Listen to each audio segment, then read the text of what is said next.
My daughter was diagnosed with a genetic condition when she was 2 years old, and I was told that she would be severely disabled all her life. On any given day, you're balancing multiple hats, multiple responsibilities. 1 in 7 people apparently in the workplace are carers. What's one way in which companies can positively move their culture in the right direction? Every leader has a responsibility, in my opinion, to understand the lived experiences of as many people as possible.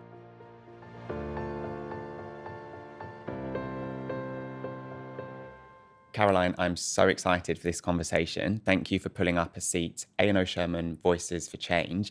I would love for you to introduce yourself, the role that you have, and a tiny bit about your story.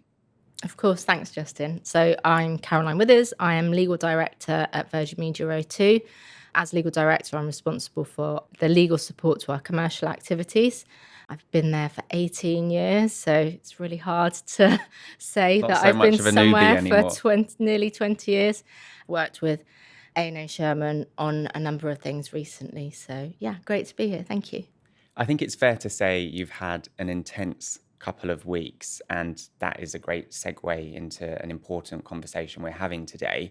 Would you be comfortable sharing parts of why that's been intense for you?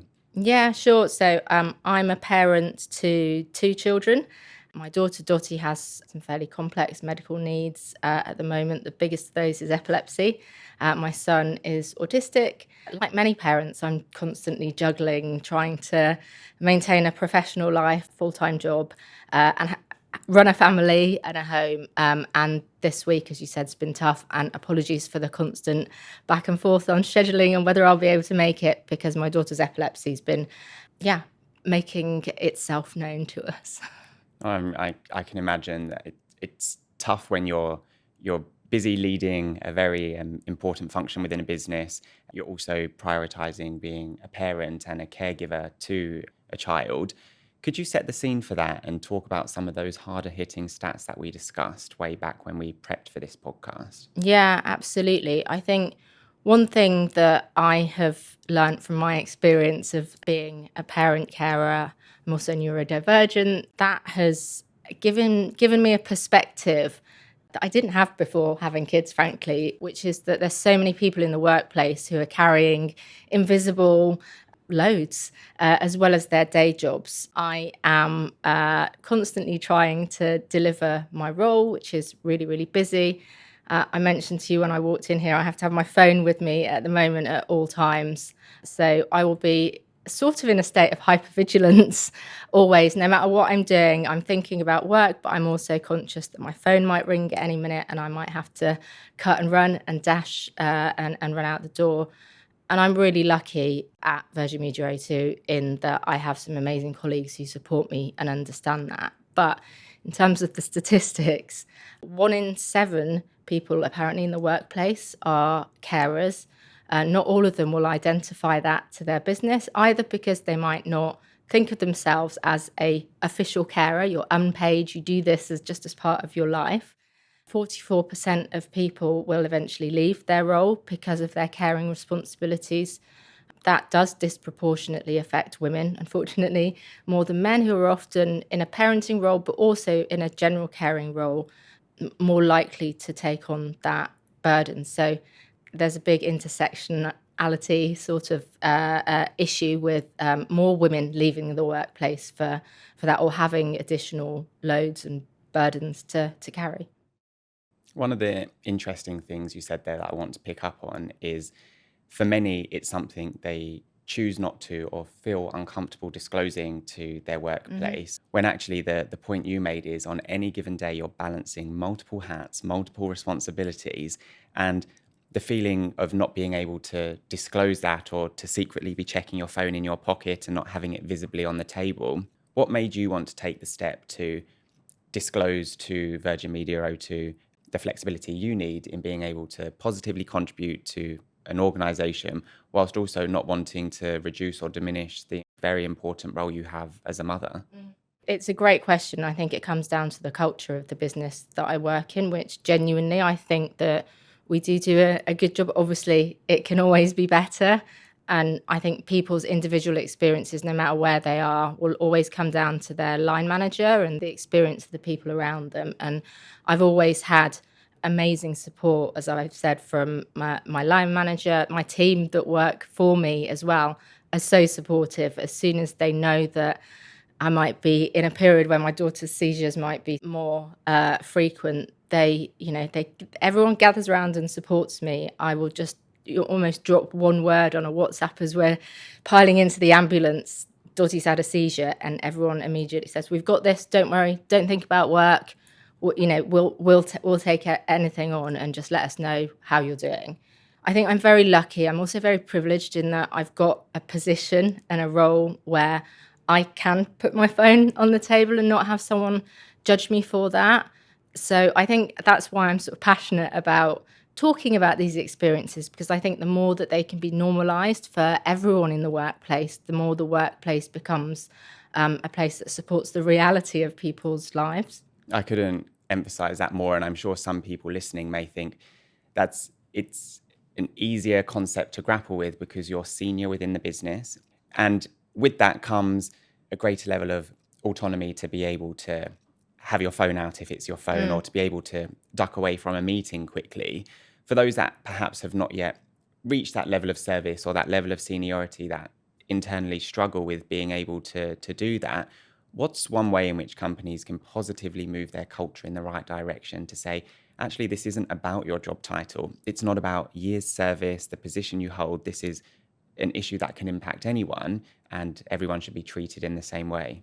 Well, I mean, first of all, I think it is about the general culture of the organisation. For me, it's about making a workplace that reflects the people that work in it and society, and also a workplace that enables fairness, equity, access for people. So that works across the board. And then specifically for carers, be they parent carers, be they carers for elderly relatives or anyone else, any other loved one, I think it's making clear to your employee base that they have rights. Whether you have specific carers leave or specific carers policies at VMO2, we're lucky we have 5 days paid carers leave. The law now is that if you're a carer, you can request 5 days unpaid leave, and you can take emergency time off if you need it to look after a dependent or a loved one. So I think being aware of those rights, being public about how they operate, and then senior people within the organisation role modelling that they do that and it's okay to do that, I think is also a really important part of the culture as well. Completely. And I think there's an important point here alongside culture of, for businesses, if there's 9.3 million people that are unpaid carers in the UK, of which 3 million of those are in the workforce, it's an imperative to ensure people can remain in the workforce and can positively contribute to organizations, society, whatever it is they're choosing to do. Is there an important business case being missed here? Yeah, I think it's a societal issue at large. So there's some shocking statistics that unpaid carers actually support the economy to the tune of around £180 million a year, which is the equivalent price of running a second NHS. Wow. So if we're able to support carers and support them to have a livelihood and an income, that removes a huge strain from the rest of society. But more importantly, I think for businesses and for the individuals, as you say, all most people want to do is have a fair shot at a career or at doing what they like or love or want to do as a job. That's about fairness for that individual, for me. But also from a business perspective, of course, there's a business case for inclusion and diverse voices and decision making. From a caring perspective, if you lose a carer because they have to go and prioritise caring for their loved one, it's a talent drain. I was saying to you as well, I think earlier, that I think carers in general have so many amazing skill sets. They're calm in a crisis. They have a huge amount of perspective. They will multitask like no one you've ever met before. You apply those skill sets to the workplace and, you've got a pretty effective, functioning individual there. I loved a quote that you said to me earlier, and I wrote it down here. You said, You can guarantee that every carer who is properly supported by their employer will give 200% back to them in terms of engagement, commitment, loyalty. Do you stand by that? Absolutely. Yeah. The flexibility that you can have to be able to live your life, whatever burden that is, or, whatever you have going on, and maintain a career that you love or that you've worked hard for. I know that I have that in the role that I have. So that is a huge part of my wanting to stay with my business and a huge part of me having stayed for a very long time. So absolutely, the flexibility that I have, I prize and I don't take for granted. I will put that effort back in. It's not like I take time off and the business loses those productive hours. I will make them up.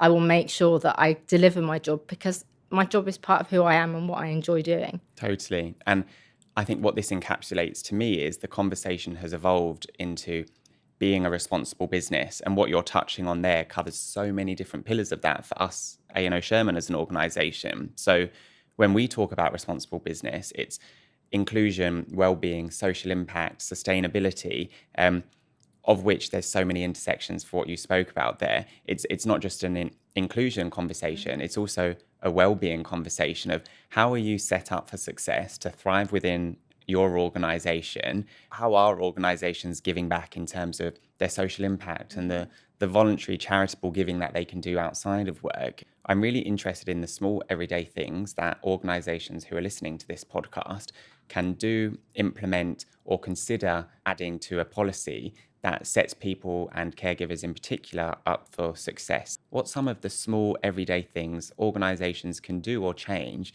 to ensure that everyone can thrive in the workplace? A lot of it, as I said, is about culture, about making it known that it's acceptable, making it known at the top that it's acceptable so that line managers throughout your organization, no matter how you're structured, also recognize or know how to recognize if there is a carer who might have some needs or some flexibility. It's not necessarily about flexible working in the case of a sort of flexible working request. For me, it wouldn't necessarily help to have certain hours baked in or be able to compress my hours on certain weeks because the nature of my care for my children is often unpredictable. So for me, it's just understanding that I might need some leeway one way or the other.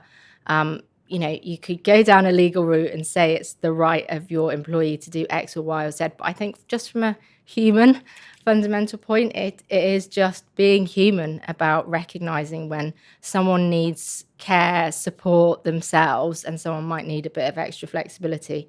One of the things I think unique to the legal industry, typically on training contracts, for example, is your junior talent rotate across the business every 3, 6, 12 months, whatever it is for your individual organization.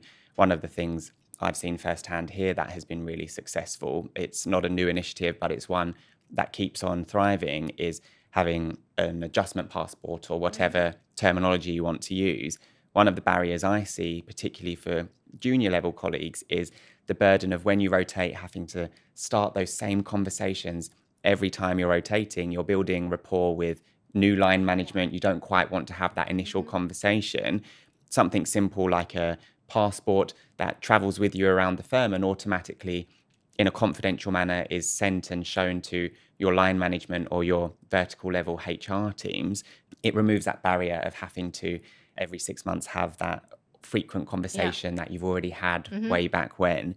I've seen that to be something that has been really effective, not just for caregivers, but for anyone who want to be able to voluntarily disclose something but don't want the pressure of having to keep talking about it. Yeah.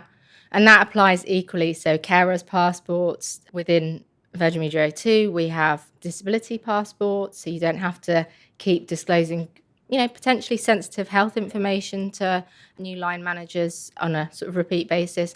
Neurodiversity passports as well, and the sorts of adjustments that you might need. I myself am neurodivergent. And so, again, I think those are great ideas and great measures. And I think, again, it's part of the culture that those are utilised, that people recognise what they are, and that people don't make assumptions about anyone or what their needs are. So everyone's needs are different. As a carer, your needs might be different to the next carer. As a disabled person, the same applies.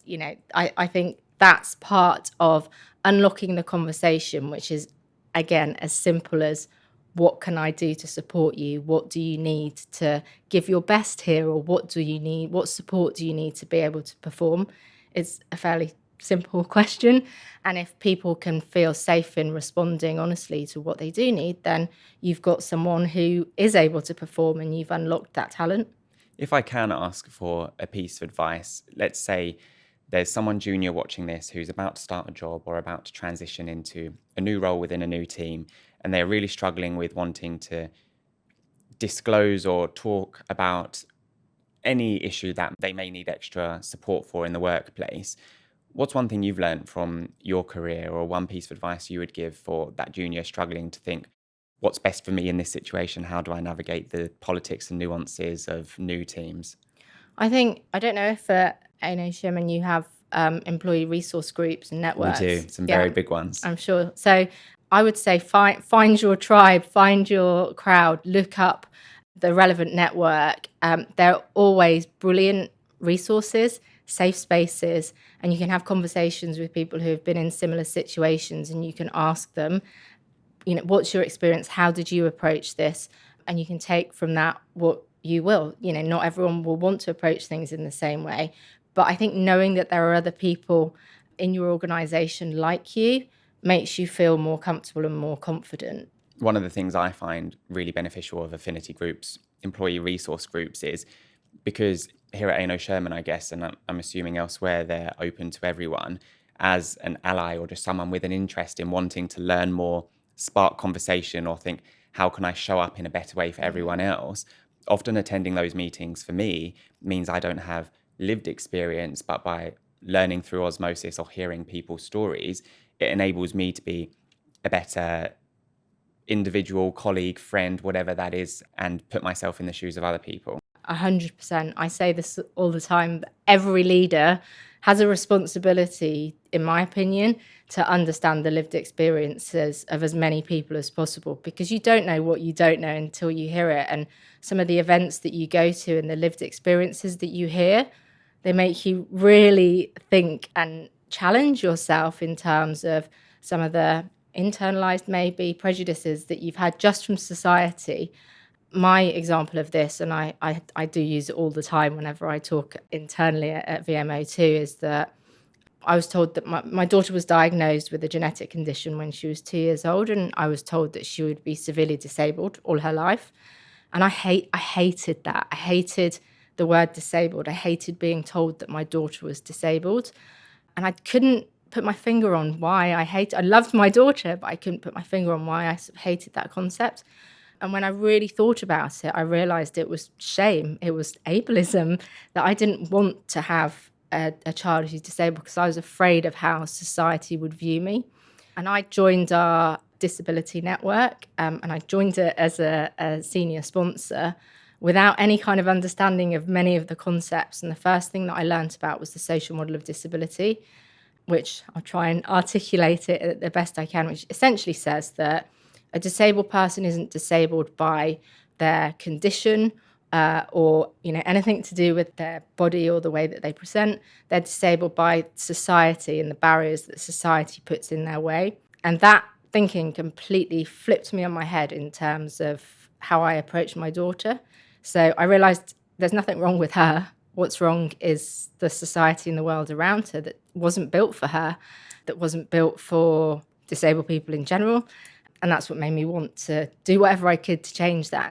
I think that's such a powerful example story to share. So thank you so much for sharing that on the podcast. In terms of people who are caregivers in the workplace and perhaps they're new to it, or they're listening to this podcast for the first time and are identifying, saying, actually, this could be applicable to me, what are some of the external resources or things that could be beneficial to people to pick up and listen to read, to have a quick scan over? Would you be able to share anything? Yeah, specifically for carers. I mean, there are some brilliant charities. So Carers UK, Carers Rights, they will talk you through. I mean, the first question I think on a lot of those websites is, am I a carer? Because I think, like I said, a lot of people don't recognize that they are in fact a carer. As I said before as well, no matter what, finding your tribe of people, I think is really crucial, because you realize that you're not alone in some of the thoughts that you've had at 2 a.m., some of the fears that you have, or apprehensions about the workplace, or be that what it may. So I think finding your community is really, really important. That would be remiss of me not to give a plug as well, because you have a podcast, or you've been on a podcast. So could you share with me what is the name of that podcast and how can people find it, and a 2-second overview of what it entails? Finding my tribe was during lockdown. I had run into a few other parent carers of disabled kids in northwest London, where I then lived. And during lockdown, the WhatsApp group kind of grew and grew as we added more people. And it was just the most, we described it as a warm hug. It's a place where you could go and you could vent and you could be understood. So we started a podcast. I say we, I had a very, very small part of it. It's not got a particularly safe for work name. It's called the Fucking Normal Podcast. Love that. And it's a podcast of essentially parent carers sharing different experiences. My episode was on advocacy because I'm a lawyer, but also I'd recently gone through the SEND application process, which led to me being a trustee on Support Send Kids, a charity that helps parent carers in that process. But there's so many different experiences on that podcast of different parent carers, and you can listen to that and realise that no matter what thought you've had, you're not alone. We have a brilliant comms team internally, actually. And for us, the power of storytelling and sharing authentic voices, stories, messages is so important to us as a business. I think that completely epitomizes what you're doing very successfully with, be it a WhatsApp group, a podcast. It's real people having real lives, complicated issues, straightforward ones, whatever it may be, and actually just being able to share stories in a compelling way, to me, helps to unite people and show that actually in such a divided, divisive world, actually that there's so much more that brings us together than separates us. 100%. And, any business, whether it's a global law firm or a small startup, is fundamentally based around its people, actually no more than in a law firm where your people are your asset. And for your business not to reflect your people and what they actually are and who they are, to me, just doesn't make any sense whatsoever. Or to force people to conform to a sort of image or view of how they should be is actually really damaging. And you can unlock so much more if you just take that human-centered approach. I think it's pretty simple and straightforward, really, when it comes down to its basis. A simple but powerful message. Caroline, thank you so much for pulling up a seat today. We couldn't think of someone better to cover such an important story for a large community across the UK and the world, quite frankly. So thank you for pulling up a seat today and for lending your voice to a very important topic. Oh, well, thank you for having me. And likewise, thank you for what you do. I think it's only big organisations that have huge impact doing things like this that will make the difference. So yeah, thank you for having me.